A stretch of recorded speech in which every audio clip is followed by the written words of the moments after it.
तो अभी हम जो हमारी contemporary world politics political science की बुक है क्लास 12th की, उसका लास्ट चैप्टर चैप्टर 7 ग्लोबलाइजेशन, इस चैप्टर के बारे में बात करेंगे।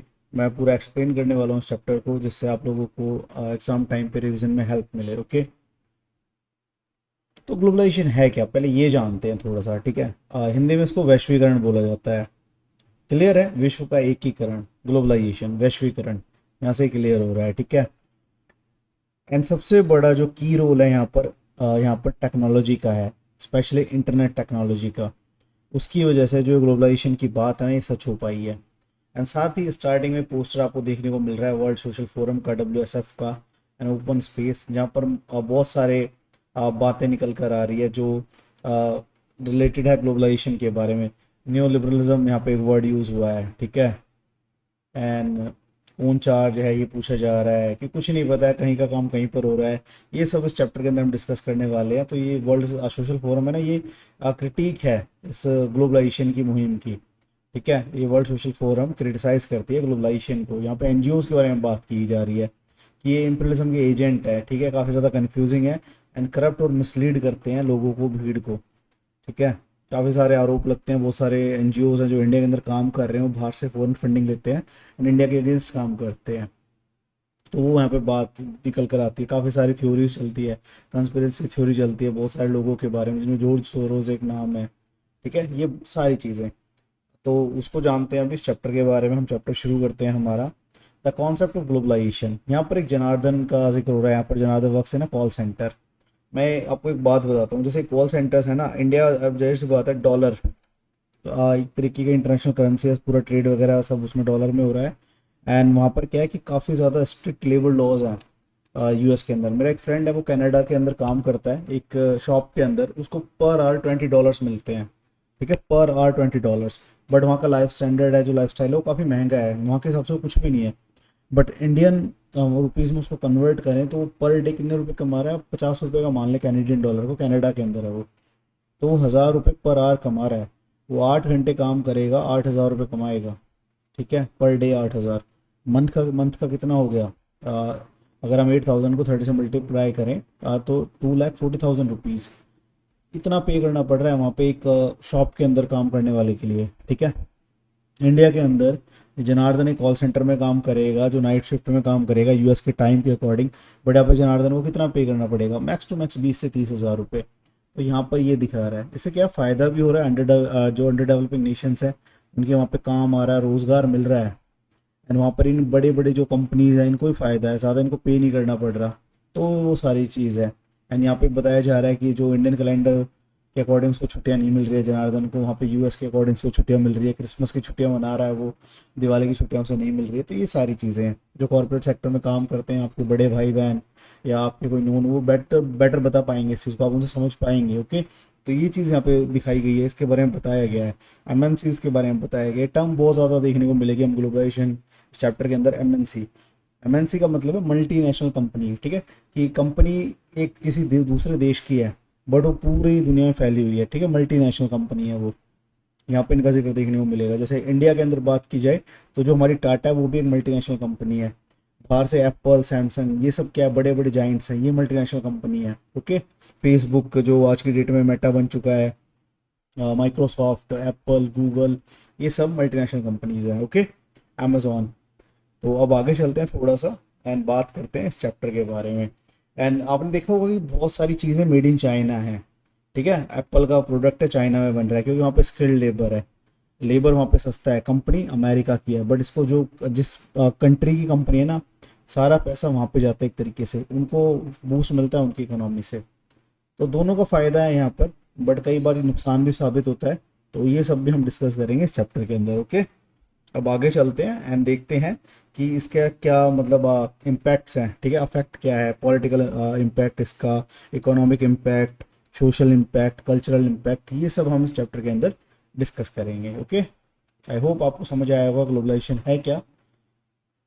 यहाँ पर आपको दिख रहा है ये बहुत सारी ये रील दिख रही है, देखने को मिल रही है एक तरीके से।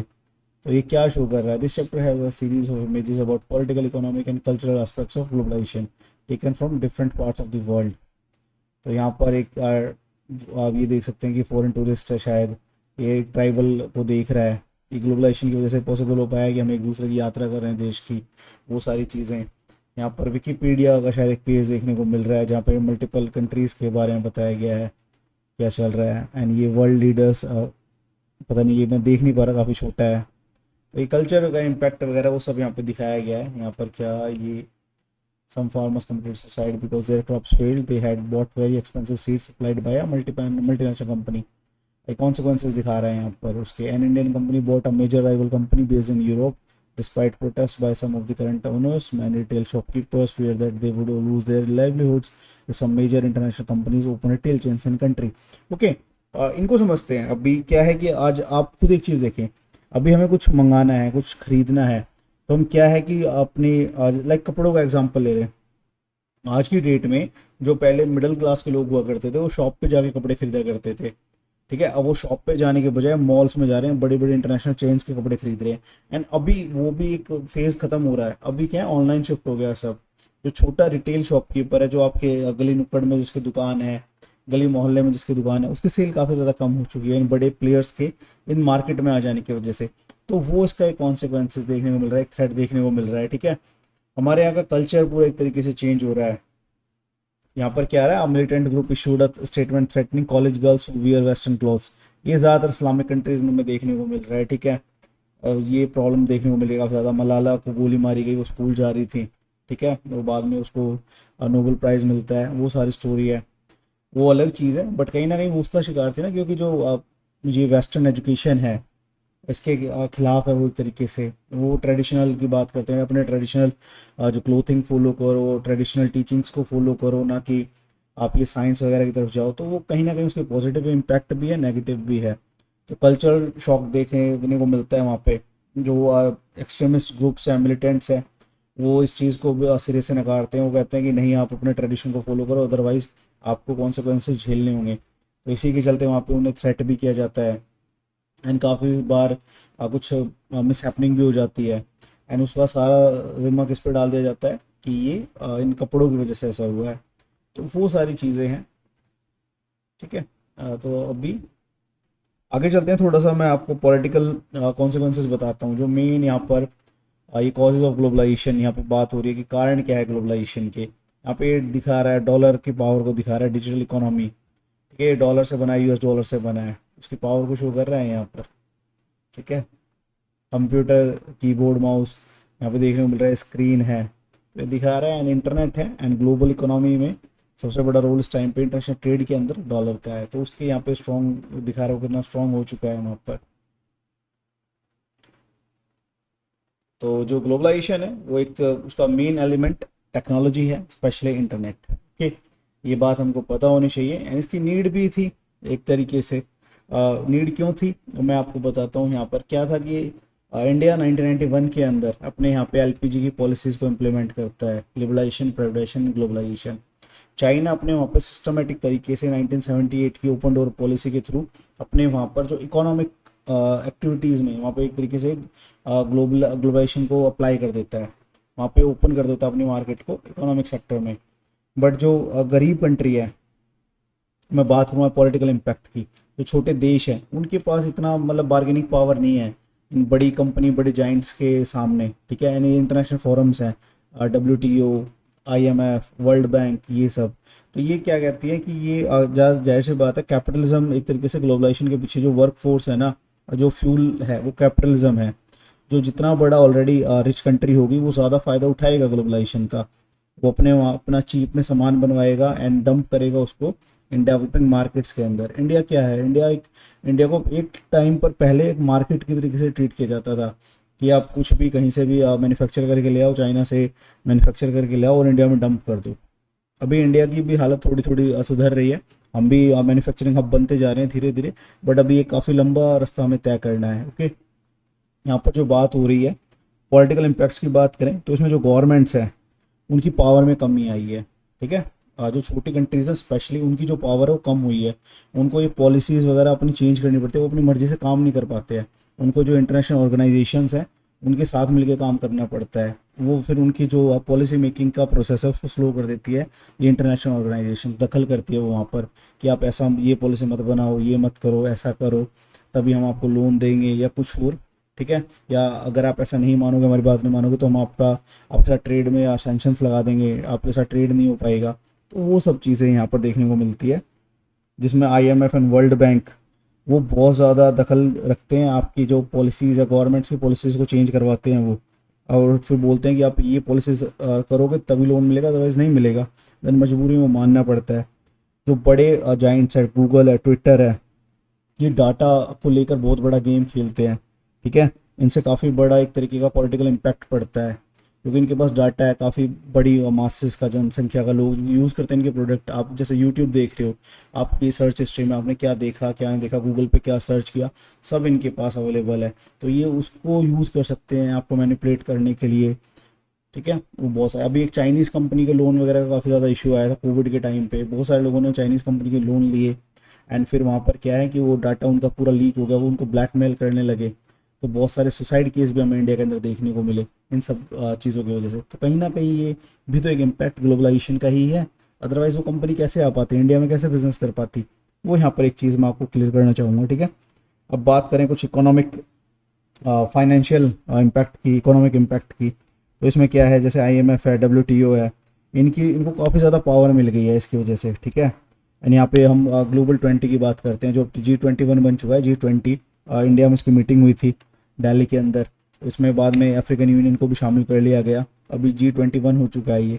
तो ये क्या शो करता है, जो इमर्जिंग पावर्स है उनको एक तरीके से रिप्रेजेंट करती हैं कंट्रीज़, इकोनॉमिक फोरम है एक ये। तो अभी क्या है कि पूरा मार्केट सिस्टम हो गया है, ग्लोबल इकोनॉमी की बात जहाँ पर हो रही है, मैंने जैसे बताया ना कि कैपिटलिज्म एक वर्क फोर्स है ग्लोबलाइजेशन के पीछे, पैसे की पावर है, तो वो यहाँ पे निकल के आ रही है। पॉलिटिकल कॉन्सिक्वेंसेस की मैं बात कर चुका हूँ, यहाँ पर आप देख रहे होगे ये कुछ ये पेप्सी, नेस्कैफे, बड़े बड़े जाइंट्स हैं, कंपनियाँ हैं, ठीक है।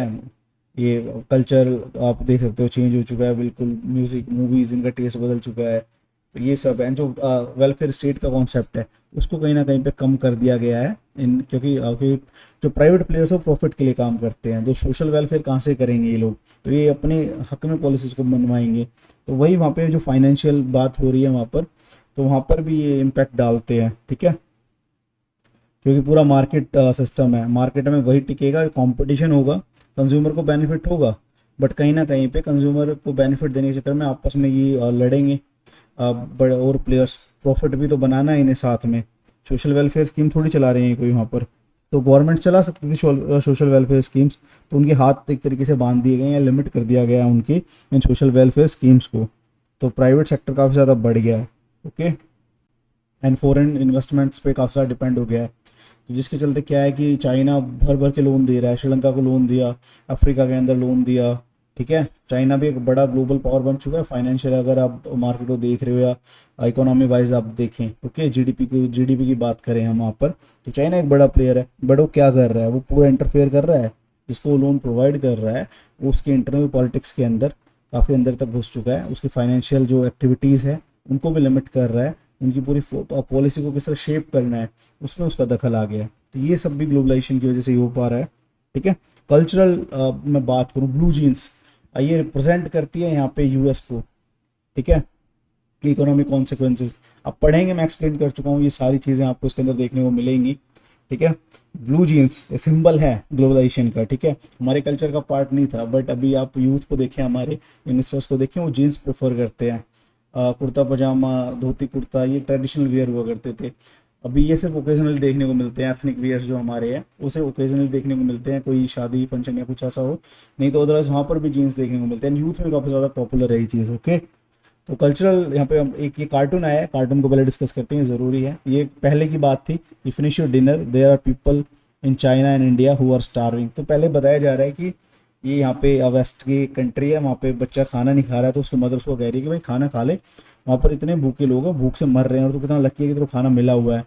अब यहाँ पे जो सिनेरियो पूरा चेंज हो गया है, ठीक है। ये दिखा रहा है ग्लोबलाइजेशन की पावर को एक तरीके से, कि फ़ायदा भी तो हुआ है हमें, हमारे बहुत सारे जो अच्छे अशार माइंड पीपल थे वो बेटर अपॉर्चुनिटीज़ के लिए इन कंट्रीज़ के अंदर भी जा रहे हैं, एनआरआईज हैं, ठीक है, चाइना से, इंडिया से बहुत सारे लोग वहाँ पे काम करने जा रहे हैं, बड़ी बड़ी टेक जाइंट्स कंपनियां हैं उनके अंदर काम कर रहे हैं। सुंदर पिचाई गूगल के सीईओ है, ठीक है, पराग अग्रवाल ट्विटर के थे, अभी तो बिक चुका है, ठीक है। बहुत सारे इंडियंस आपको वहाँ पे देखने को मिलेंगे, चाइनीज़ लोग देखने को मिलेंगे, तो काफ़ी शार्प माइंड पीपल हैं, अभी वहाँ पे गए हैं, वहाँ पे बेटर अपॉर्चुनिटीज़ के लिए। तो यहाँ पे क्या आ रहा है, अभी यही वेस्ट के अंदर एक मदर कह रही है finish your homework, there are people in China and India who are starving for your job, कि भाई पढ़ ले, अदरवाइज कोई इंडियन या चाइनीज आएगा तो जॉब खा जाएगा।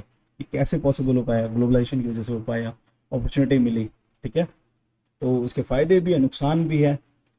तो इनके लिए ये चीज़ नुकसान यहाँ पे शो कर रही है कि वेस्ट को नुकसान हो रहा है इस चीज़ से। तो इसके अगेंस्ट काफ़ी बार मूवमेंट वहाँ पे प्रोटेस्ट भी देखने को मिलते हैं, कुछ मूवमेंट्स भी वहाँ पे शुरू होते हैं इसको लेके। तो वो सारा नैरेटिव भी चलता रहता है कहीं ना कहीं पर। ओके, तो मैं बात कर रहा था कल्चरल, यहाँ पर हम बात कर रहे थे कल्चरल कॉन्सिक्वेंसेस की। यहाँ पे मेड इन बांग्लादेश, ठीक है। ये कपड़ों के मामले में कॉटन इंडस्ट्री खासकर हम बात करें तो बांग्लादेश का कपड़ा काफ़ी ज़्यादा पॉपुलर है। स्पेशली जो आपने शर्ट, एक रोडस्टर कंपनी है, ठीक है, मैं प्रमोट नहीं कर रहा, वैसे मैं बता रहा हूँ कि वो सस्ते हैं उसके कपड़े काफ़ी ज़्यादा एंड अफोर्डेबल एंड काफ़ी यूथ उसको प्रेफर करता है खरीदना। वो ज़्यादातर बांग्लादेश में बने हुए हैं। शूज़ जैसे ब्रांडेड शूज़ ज़्यादातर वियतनाम में बने होते हैं, ठीक है। तो ये वही दिखा रहा है कि प्रोडक्ट बन कहाँ पर है, कंपनी कहाँ पर रजिस्टर्ड है, बट वो मैन्युफैक्चर कहाँ पर करवा रही है, तो वो सारी चीज़ है, ठीक है। ये सब यहाँ पर देखने को मिल रहा है हमें। तो कल्चरल कॉन्सिक्वेंसेस के अंदर अभी यहाँ पर देखो एक तरीके का ये कार्टून है, ठीक है। ये फेमस कार्टून है, शायद डिज्नी के कार्टून है, मिकी माउस है, गूफी है, डोनाल्ड डक है, ये सब है, ठीक है।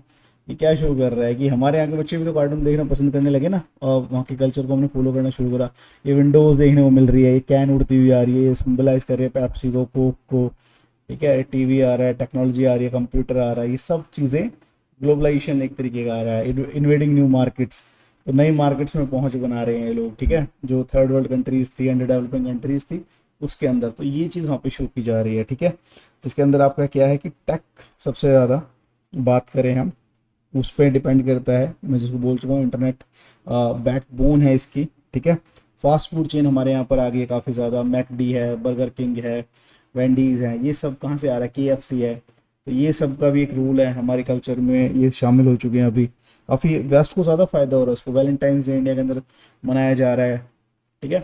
उस पर डिफरेंट डिफरेंट शॉप्स आ रही है, वहाँ पर मल्टी चेन अब बोल सकें ब्रांड्स आ रहे हैं, H&M है, ज़ारा है, ये बड़े बड़े या क्लोथिंग ब्रांड्स हैं इंडिया के अंदर आ चुके हैं, वर्ल्ड में अपनी जगह बना रहे हैं ये सब। तो वो सारा चीज़ कल्चर चेंज हो रहा है हमारा, जिसकी वजह से हो क्या रहा है कि जो हम अपने जो ट्रेडिशंस हैं, अपने कस्टम है, अपना कल्चर है, कहीं ना कहीं वो इस चीज़ में दब रहा है कि ठीक है। तो जो ये मिक्स हो गया है कल्चर काफ़ी ज़्यादा, कहीं पे इसके फ़ायदे भी हैं, कहीं पे इसके नुकसान भी हैं, ठीक है। अपनी जो लिंग्विस्टिक पहचान है हम उसको पीछे छोड़ रहे हैं, अपनी भाषा को कमतर करके आ रहे हैं, हम इंग्लिश बोलना प्रेफर कर रहे हैं, कोई और दूसरी फॉरेन लैंग्वेज को, या वेस्ट के कल्चर को ज़्यादा प्रेफरेंस दे रहे हैं, उनको अपने से एडवांस बोल रहे हैं। तो वो सब इसके कॉन्सिक्वेंसेज हैं, ठीक है। एक तरीके से उस चीज़ को एडवर्टाइजमेंट किया गया है उसको लेके, ठीक है। बट एट द एंड है क्या, एक कैपिटलिस्ट फॉर्म है आज की डेट में। हम ग्लोबलाइजेशन को बोल सकते हैं कि न्यू फॉर्म ऑफ कॉलोनाइजेशन है ये, ठीक है। कि वैसे डायरेक्टली तो कोई किसी को कॉलोनी बना नहीं रहा, बट जो ऑलरेडी बड़ा प्लेयर है, जो बड़ी मछली है, स्टिल उसी को फ़ायदा मिल रहा है इसके अंदर। जो बाकी छोटे देश हैं वो बेचारे कॉम्प्रोमाइज़ कर रहे हैं, अपनी ना अच्छे से पॉलिसी बना पा रहे हैं, उनके कल्चर खतरे में पड़ रहा है, उनको उसका इतना ज़्यादा फ़ायदा नहीं हो रहा जितना इन बड़ी कंपनियों को हो रहा है। इन बड़ी कंपनियों को फ़ायदा जो इनके देश हैं, रिस्पेक्टिव कंट्रीज़ हैं इनकी, उनको उससे बेनिफिट मिल रहा है, ठीक है। वो चीज़ है जिसकी हम बात कर चुके हैं। आई होप आप लोगों को समझ में आया होगा। अभी हम चैप्टर को ख़त्म करने की तरफ चलते हैं। ये सारी चीज़ें हम कर चुके हैं, इंडिया एंड ग्लोबलाइजेशन। अब इंडिया के कॉन्टेक्स्ट में इसकी बात करते हैं, ठीक है। इंडिया पे इसके क्या प्रभाव पड़े एक तरीके से। 1947 में जो हमारा देश आज़ाद हुआ तो हमारे सामने काफ़ी बड़ा एक चैलेंज था। अब हमारे यहाँ पे करीब 60 करोड़ की आबादी थी, लिमिटेड रिसोर्सेज थे, सोशल वेलफेयर स्कीम्स हमारी मजबूरी थी चलाना, ज़रूरत भी थी क्योंकि बहुत सारे लोग उन सोशल वेलफेयर स्कीम पर डिपेंड करते थे एंड स्टिल आज भी करते हैं, ओके। तो इंडिया ने अपनी जो इकोनॉमी उसको क्लोज रखा 1991 तक। फिर 1991 के अंदर मजबूरी में आके हमें क्या चलाना पड़ा, हमारे यहाँ पर हम एलपीजी को इंट्रोड्यूस करते हैं। पीवी नरसिम्हा राव साहब की सरकार थी, तो वो प्रधानमंत्री थे हमारे। वो जो डॉक्टर मनमोहन सिंह हैं वो हमारे फाइनेंस मिनिस्टर हुआ करते थे। तो ये एलपीजी की यहाँ पे शुरुआत होती है, लिबरलाइजेशन, प्राइवेटाइजेशन एंड ग्लोबलाइजेशन जिसको बोला जाता है, ठीक है। इसकी शुरुआत होती है, देन इंडिया के अंदर ये फॉरेन कंपनीज आती है, अपना काम शुरू करते हैं, उसको बेनिफिट भी मिला हमें। जैसे मैं बता चुका हूँ हमारे लोग बाहर जाए काम कर रहे हैं, इंडिया एक तरीके से सॉफ्टवेयर कंपनीज के अंदर जाइंट है हम लोग, ठीक है। काफ़ी शार्प माइंड्स है हमारे यहाँ पर, वो लोग वहाँ पर जाए काम कर रहे हैं। चाइना से Asian specialist, Japanese, Korean, Chinese, Indians, इन्होंने काफ़ी ज़्यादा फ़ायदा उठाया स्टार्टिंग वाली फेजेस में इसका। साथ ही इन जो बड़े जो कंपनियाँ हैं इन देशों की, अमेरिका की कंपनियाँ, वो इंडिया में आके वहाँ पे वो भी फ़ायदा उठा रही है। चीप लेबर मिल रहा है उन्हें, ठीक है, क्योंकि इनके उधर तो स्ट्रिक्ट लॉज है, बट हमारे यहाँ ऐसा कुछ है नहीं, लेबर लॉज इतने स्ट्रिक्ट नहीं है, कोई फिक्स सैलरी नहीं है, तो यहाँ पे आके इनको ही फ़ायदा मिल रहा है। ओके, ये घोष एंड इंडियन अगेन, ये कॉल सेंटर की बात मैं आप लोगों को पहले बता चुका हूँ, तो वही यहाँ पर आ रही है निकल के, ठीक है। तो इंडिया के ऊपर मैं बता चुका हूँ क्या पड़ा है इसका असर हमारे यहाँ पे, जैसे पेप्सी, ठीक है, ये मॉल का कल्चर, मॉल आ चुके हैं, ये बिल्कुल यहाँ पे मैकडी वगैरह ये सब किसी अरबिक कंट्री के अंदर का दिख रहा है। ओके, तो ये सब है, बट कहीं ना कहीं पे क्या है कि यहाँ पे इंडिया में आया तो आलू टिक्की फ्यूजन हुआ ना हमारे यहाँ पे। पहले तो बीफ वगैरह ये सब चलता था वहाँ पर, हाँ, मीट पैटी हुआ करती थी बर्गर के अंदर, अमेरिका के अंदर वही पॉपुलर है। इंडिया में आके उसको वेज वर्जन हमें देखने को मिला, तो ऐसे करके ये क्या कहते हैं मिक्स भी हुआ, बट इसके हम पर बुरे इफेक्ट भी पड़े हैं, ठीक है, बुरा इम्पैक्ट, बुरी तरीके से इसे इम्पैक्ट भी है काफ़ी सारे सेक्टर्स को। अभी क्या है कि लोग मेटरलिस्टिक ज़्यादा हो गए हैं, सोशल मीडिया काफ़ी बुरी तरीके से इम्पैक्ट कर रहा है हमारे यंगस्टर्स को, उनके सोचने समझने को लेकर। अभी उतना ट्रेडिशनल तरीके से लोग स्टडी से दूर होते जा रहे हैं, डिजिटल पे शिफ्ट हो रहे हैं, बट कहीं ना कहीं पर लैक भी कर रहा है उस मामले में हमारी कंट्री, इंफ्रास्ट्रक्चर के मामले में ये सब, क्योंकि काफ़ी बड़ी वास्ट मेजोरिटी है हमारे पास, सॉरी पॉपुलेशन है, अलग अलग तरह के टेरेंस हमारे यहाँ पर, तो हर इक्वली बेनिफिट नहीं मिल पाया है। कई रीजन को उसका फ़ायदा भी मिला है, कई रीजन को उसका नुकसान भी हुआ है। जैसे जो बेंगलुरु है, गुड़गांव है, नोएडा है, उसको ग्लोबलाइजेशन से फ़ायदा मिला है, काफ़ी बड़ी बड़ी कंपनीज ने अपने ऑफिस वहाँ पे सेटअप करे हैं।